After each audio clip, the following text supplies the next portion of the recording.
नंदी से नहीं रहा गया।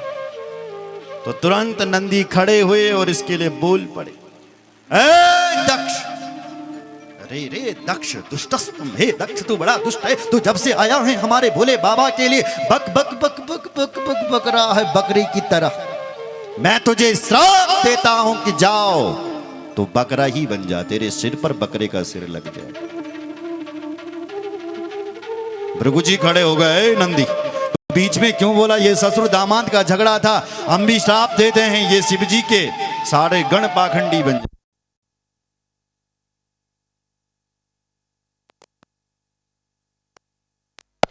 रामचंद्र भगवान की जय, हर हर महादेव। शिव जी के गण भी खड़े हुए और इसको भयंकर साप दे डाले। भगवान शंकर ने सोचा ये क्या हो रहा है, यहां समारोह हो रहा है कि यहां सांपबाजी चल रही है आपस में। तो तुरंत अपने गणों को शंकर जी ने शांत किया और भगवान शंकर वहां से निकल पड़े। पर इस दक्ष के मन में ये गांठ बंध गई। इस दक्ष ने हरिद्वार कनखल में आकर के एक बहुत बड़ा यज्ञ कर लिया भगवान शिव जी को नीचा दिखाने के लिए। उस यज्ञ में सभी को बुलाया, लेकिन देवों के जो महादेव हैं उनको नहीं बुलाया परीक्षित।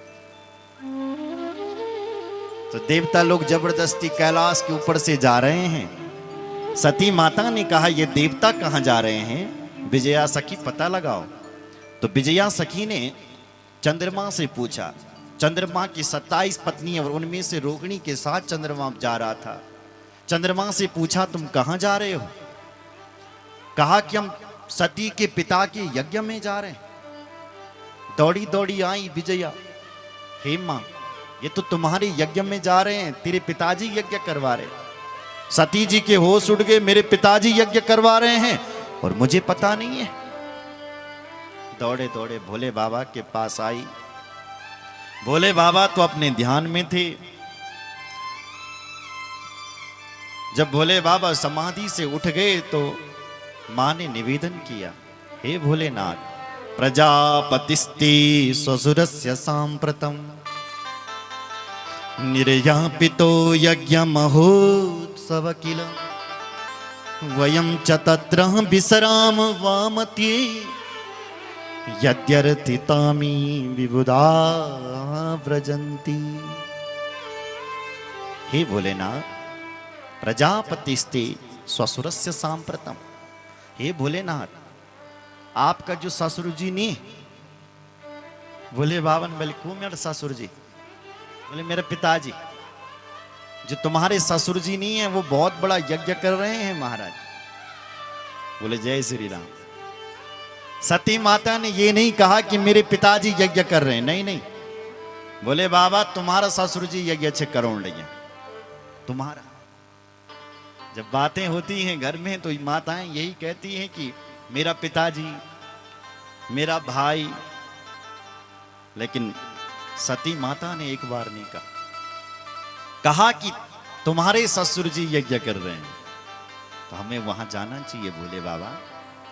भगवान शंकर ने पूछा, देवी क्या तुम्हारे पिताजी ने कोई चिट्ठी पत्री भेजी है क्या? बोले महाराज चिट्ठी पत्री तो नहीं आई, पर भेजी जरूर होगी।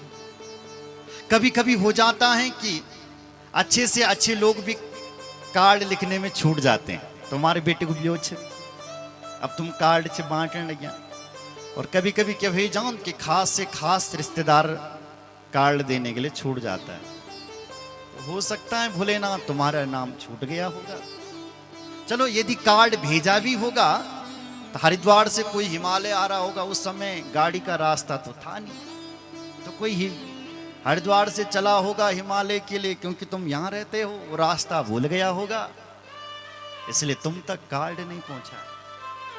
पर भोलेनाथ अपने घर में कार्ड की क्या आवश्यकता है भोलेनाथ। हे बाबा शंकर, हे महाराज, 4 घर ऐसे भी होते हैं जहां बिना कार्ड का जाना चाहिए। भगवान बोले कौन से देवी? तब बोली यद्यपि मित्र प्रभु पित गुरु की जाय बिनु बोले ही न संदेहा। हे भोलेनाथ, 4 घर ऐसे होते हैं जहां हमें बिना बुलाए जाना चाहिए। पहला घर है पिता का घर, जहां बिना बुलाए बेटी को जाना चाहिए। दूसरा है भगवान का घर, जहां बिना बुलाए जाना चाहिए। तीसरा है गुरु का घर, जहां बिना बुलाए जाना चाहिए। और चौथा है मित्र का घर। इन घरों में बिना बुलाए जाना चाहिए। इसलिए भोलेनाथ नहीं भी आया है कार्ड तो बिना बुलाए जाना। कथा मां बल बिना बुलाया चेनो आयु। सुन रहे हो? भगवान के घर में, भगवान के मंदिर में बिना बुलाए चले आओ। पिता के घर में बेटी को बिना बुलाए जाना चाहिए। गुरु के घर में बिना बुलाए जाना चाहिए। इसलिए भोलेनाथ हमें भी जाना चाहिए। बोले बावन बलि देवी तू सही बात बुलाने लगी, पर क्या करूं, तेरे पिताजी के दड़ में और झगड़ा हुई। सती मातन बल कद हुई तुम्हारा झगड़ा? बोले देवी बहुत पहले हो गया था झगड़ा, पर तेरा बाबू को मैं ये गाली न दीनी। यक चुबी यक यक देवी हा चुबी गाली। इतनी गाली दे रखी तेरे पिता ने। तस्मिन् भगन्यो मम वर्ति विश्वकै ध्रुवं गमिष्यन्ति सुहृद्रुदृक्षवः। ऐसी गाली दे रखी। अब बताओ, आज बता रहे हैं भोलेनाथ, झगड़ा हो गया था बहुत साल पहले। शिवजी ने अपनी पत्नी को कभी नहीं बताया कि तेरे पिताजी से मेरा झगड़ा हो रखा है। आज बता रहे हैं कि देवी तेरे बाबू की तड़ में और झगड़ा हुई। सोचो जरा, यदि आजकल का कोई पति होता और तय को ससुर जी तैन थोड़ा डांट दियन थे, तो हो सकता अपने ससुर जी के लिए कुछ नहीं कहता, क्योंकि पिता जैसा सम्मान देता है। पर घर में आके अपने धर्म पत्नी पर बरस पड़ते हैं ना। तेरे बाबू यनु, तेरे बाबू तनु तैन में आ डांटी तो बरस पड़। लेकिन इतने अच्छे हैं हमारे भोलेनाथ कि आज तक कभी नहीं बताया कि तेरे पिताजी के साथ मेरा झगड़ा हो रखा है। आज कह रहे हैं झगड़ा हो रखा है देवी।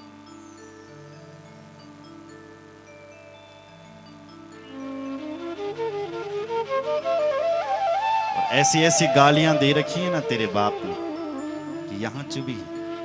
स्वानाम यथा वक्रदियाम दुरुक्तिभिर दिवानिसं तप्यति मर्मताडिता। तप्यति। आज भी जब तेरे पिताजी की शकल मैं देखता हूं, याद करता हूं, तो वही गाली याद आती। कोई व्यक्ति बाण मार दे, बाण का घाव लगता है, खून भी लगता है, पर ऐसी ऐसी दवाइयां आ रखी आजकल की ठीक हो जाता है। पर ये जो बोल है ना, ये जो बाणी के बोल है ना, ये कभी ठीक नहीं होते हैं। ये किसी दवाई से ठीक नहीं होते हैं। जब जब वो व्यक्ति सामने दिखता है, उसके वही बोल याद आते हैं। ऐसे गालियां दे रखी तेरे बाप ने। इसलिए वहां जाना हमारा बिल्कुल ठीक नहीं है देवी। और हमारे शास्त्र कहते हैं देवी, जहां पर तुम्हारा सम्मान ना होता हो, जहां पर तुम्हें देख करके लोग प्रसन्न होते हो, जहां पर बल तुम्हें देख करके लोग खुशी नहीं होता, उनके घर पर नहीं जाना चाहिए। जो लोग तुम्हें देख करके काला मुंह कर देते कि आयु में डेरा, उसके घर पर यदि सोना भी बरस रहा हो तब भी नहीं जाना चाहिए देवी। आवत ही हर से नहीं नैनन नहीं सने, तुलसी तहां न जाइए कंचन बरसे में। ऐसे लोगों के घर पर कंचन सोना भी क्यों ना बरस रहा हो, फिर भी वहां नहीं जाना चाहिए। जो लोग तुम्हें देख करके काला करते हैं, निन्हान बोलते क्या जो तुम्हें देखी ना को दो भले ते खूब भंडार के नहीं होला अपने घर पर लाए। नहीं जाना उस पड़ोसी के यहाँ, क्योंकि वो तुम्हें देख नहीं सकता है। क्या करोगे उसके घर में जाके? अपमान से अच्छा तो मरना अच्छा है देवी, लेकिन अपमान का घूंट पीना बिल्कुल ठीक नहीं है, इसलिए मत जाओ। बहुत समझाया माता सती को, लेकिन नहीं मानी ये सती। बाद में तो चल पड़ी कि मुझे तो जाना ही है महाराज, जाना ही। तो भगवान शिव ने कहा फिर आंख बंद कर दे, तू जैसा मर्जी ऐसा कर। शिव जी कहना चाहते हैं समझाने में कोई कसर नहीं छोड़नी चाहिए, और जब व्यक्ति बल नहीं समझ दो ना तो भगवान के ऊपर छोड़ना चाहिए।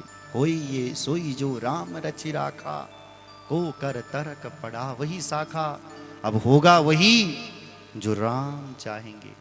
शिव जी तो अपनी समाधि में चले गए हैं। सती क्या करें, जब पिताजी की याद आती है तो हरिद्वार के लिए जाती हैं, लेकिन जब भोले बाबा की याद आती है तो वापस आ जाती है। क्या करूं मैं, क्या करूं। अंत में निर्णय लिया कि ऐसे यज्ञ हमेशा नहीं होते हैं और मुझे जाना ही चाहिए। वो अब की बात चली गई।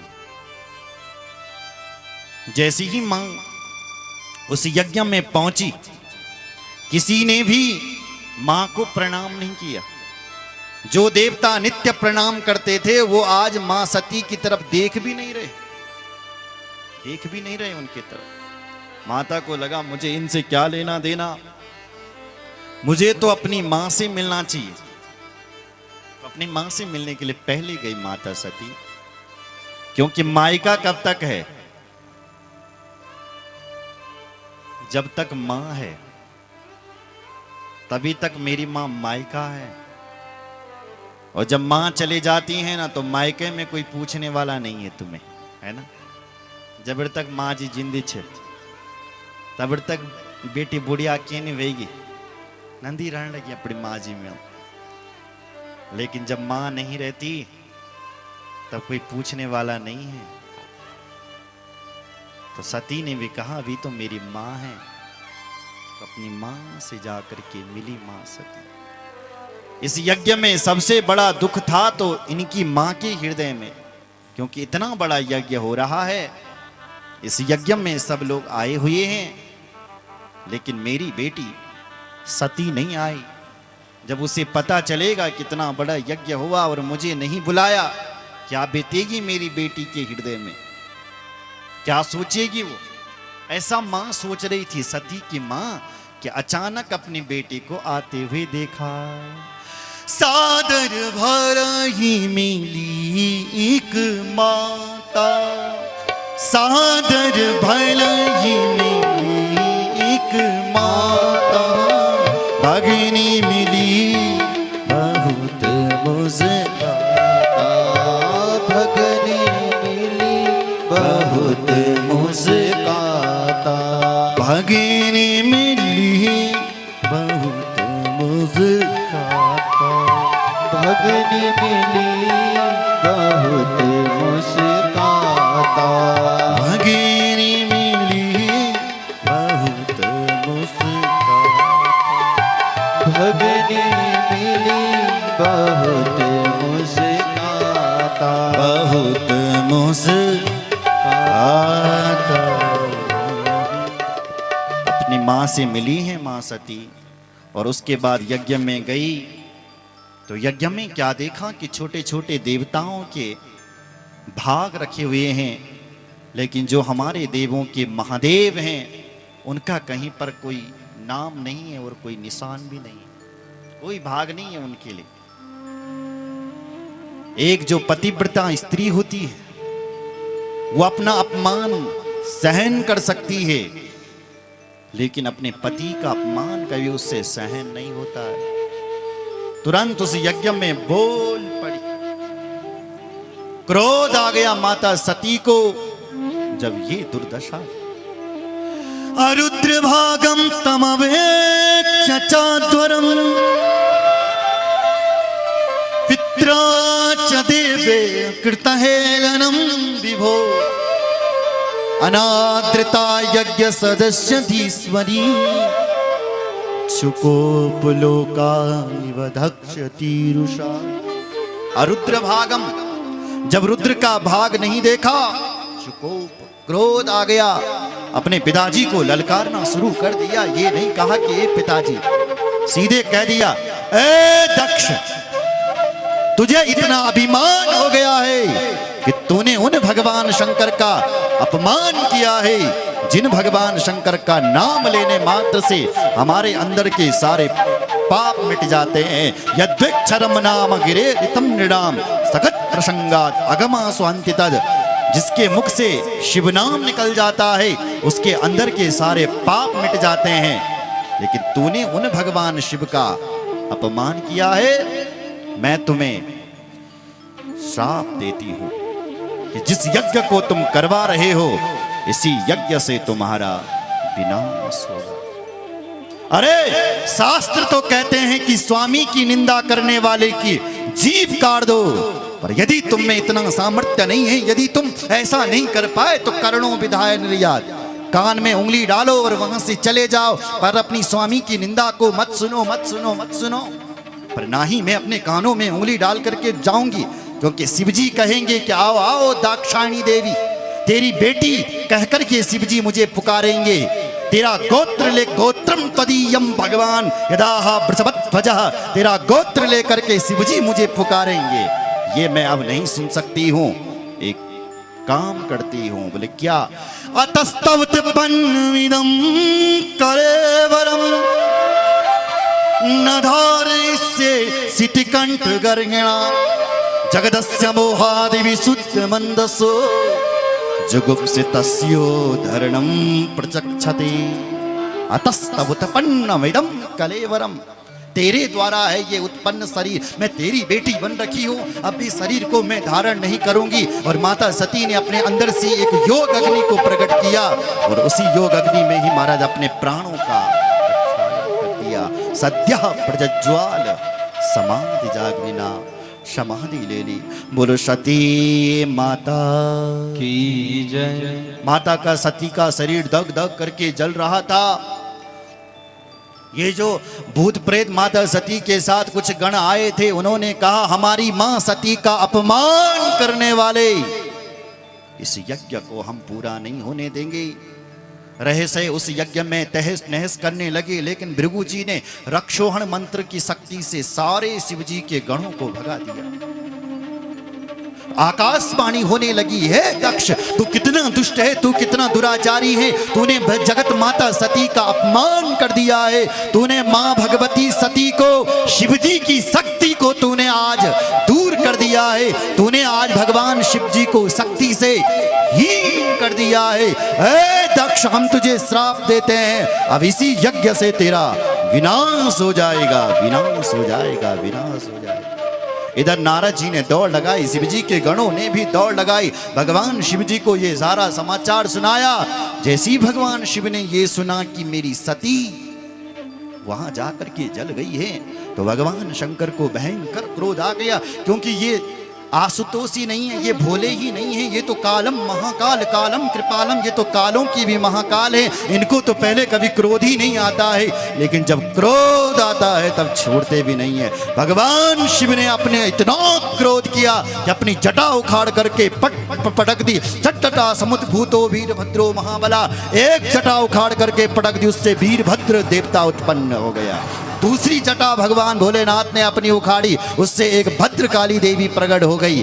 कहा कि जाओ दक्षम सयज्ञम, जय दक्ष को यज्ञ सहित ध्वंस कर दो। उस वीरभद्र के साथ अनेक गण और चल पड़े, भूत प्रेत अनेक चल पड़े, सहस्त्र बाहु हजारों उसके हाथ हैं, उसके जो रथ हैं हजारों उसमें घोड़े लगे हुए हैं, हजारों हाथी लगे हुए हैं, हजारों शेर लगे हुए हैं। और ऐसा डिंग घोष हो गया, कहाँ जा रहे हैं तुम? बेताल बीच से मिल गए, राक्षस मिल गए, ब्रह्म राक्षस मिल गए, क्षेत्रपाल मिल गए, कहाँ जा रहे हैं हम सब? बोले हम सब दक्ष के यज्ञ को विनाश करने के लिए जा रहे हैं। जो माँ भगवती है उसके साथ भी अनेक चामुंडा, भद्रकाली, रूपा, अनेक ये 64 योगिनी, आचरी, मातरी सब चल पड़ी। कहाँ जा रही है? बोले दक्ष के यज्ञ को ध्वंस करने के लिए जा रही है। और जो वो दक्ष था ना, उसके यज्ञ में तब तक खून की बारिश होने लगी, आंधी तूफान चारों तरफ से घेर रहा है। और ये दक्ष तो नारायण की शरण में चले गया है, हे नारायण मेरी रक्षा करो, रक्षा करो, रक्षा करो। भगवान कहते हैं मैं तेरी रक्षा नहीं कर सकता हूं, क्योंकि जहां पर पूज्यों की पूजा नहीं होती है, हे दक्ष वहां पर तीन चीजें ऑटोमेटिक चले आती है, अपने आप चले आती है। अपूज्या यत्र पूजन्ते पूजनीयो न पूजते, त्रीणि तत्र भविष्यन्ति दारिद्र्यं मरणं भयम्। जहां पर पूज्यों की पूजा नहीं होती है वहां पर तीन चीजें चल करके आती है, दारिद्रा देवी, भय की देवी और मौत की देवी वहां, क्योंकि जहां पूज्यों की पूजा, शंकर जी हम तेरे लिए पूज्य थे, तूने उन शंकर की पूजा नहीं की, अब तेरे घर में भय चल कर के आ गया है, दरिद्रा चल कर के आई है, मौत चल कर के आई है, अब तुझे कोई बचा नहीं पाएगा। इतने में तो वीरभद्र के उस बेग ने ही पूरे यज्ञ को घेर लिया। यज्ञ के जितने भी होता प्रोत देवता थे सब भागने लगे, भागो भागो भागो भागो। वीरभद्र ने कहा कोई भाग ना पावे, सबको पकड़ो पकड़ो, इनको पकड़ो। सारे शिवजी के गणमान गण गए और इन देवताओं को पकड़ना शुरू कर दिया। भृगुम बंद मणिमानवी ध्रुवदम प्रजापति चंडिशा पूषणम देगम भगम नंदी सरोगराज। एक एक करके इन देवताओं को पकड़ा, किसी के हाथ तोड़ दिए, किसी का पैर तोड़ दिया, किसी का मुंह तोड़ दिया, किसी के कान तोड़ दिया, किसी की दाढ़ी लंबी थी उसकी दाढ़ी ही नोच ली। अंत में इस दक्ष का एक थप्पड़ से सिर उड़ा करके हवन कुंड में स्वाहा कर दिया। बोल शंकर भगवान की जय। हर हर महादेव। सब गण भोले बाबा के पास चले गए। भोले बाबा बाड़ की छेल में बैठा हुआ है, शांत। देवता लोग अंग भंग हो गए हैं। अब क्या होगा? ब्रह्मा जी के पास गए। ब्रह्मा जी ने कहा शिव जी की शरण में जाइए।